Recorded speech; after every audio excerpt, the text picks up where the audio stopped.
We're talking about something that's staggeringly improbable, roughly 1 in a trillion, trillion, trillion, trillion, trillion, trillion. Let all of life choose a million, a trillion, a trillion, trillion. The number is essentially zero. Something has to skew nature to choose the ones that work. So, in the game of life, it looks as if the house always wins.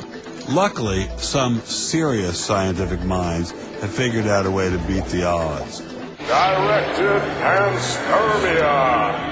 When faced with the overwhelming problem of the origin of life, Nobel Prize winner Francis Crick proposed this theory, that life was seeded on Earth, which basically means aliens did it. Crystals? Aliens? I thought we were talking about science, not science fiction. Let me ask you a question. Yeah. Darwin wrote The Origin of Species in 1859, published it in 1859. He had an idea of the cell as being quite simple, correct?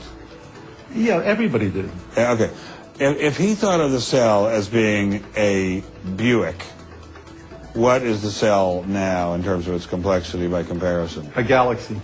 If Darwin thought a cell was, say, a mud hut, what do we now know that a cell is? More complicated than a Saturn V. So what is in a cell as far as we know now? A world that Darwin never could have imagined. I needed someone who could give me a glimpse into this world. So we went to molecular biologist Doug Axe. Think of a cell as being a nanofactory, a factory where, on a very small scale, digital instructions are being used to make the components of the factory.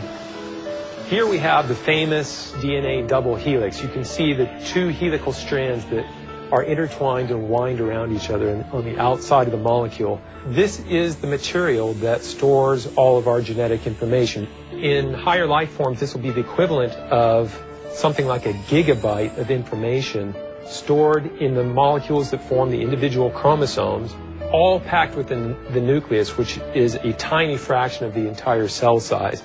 So what does DNA do? Well, the information in DNA ends up providing the information for sequencing the amino acids to make proteins. We have information in a one-dimensional form that provides the information for a three-dimensional form.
I'm finally just beginning to grasp the complexity of the cell. Are there systems within the cell that go well beyond Darwinian evolution? Some type of cellular technology that drives adaptation, replication, quality control, and repair? What if these new mechanisms have massive design implications? Well, I say, so be it.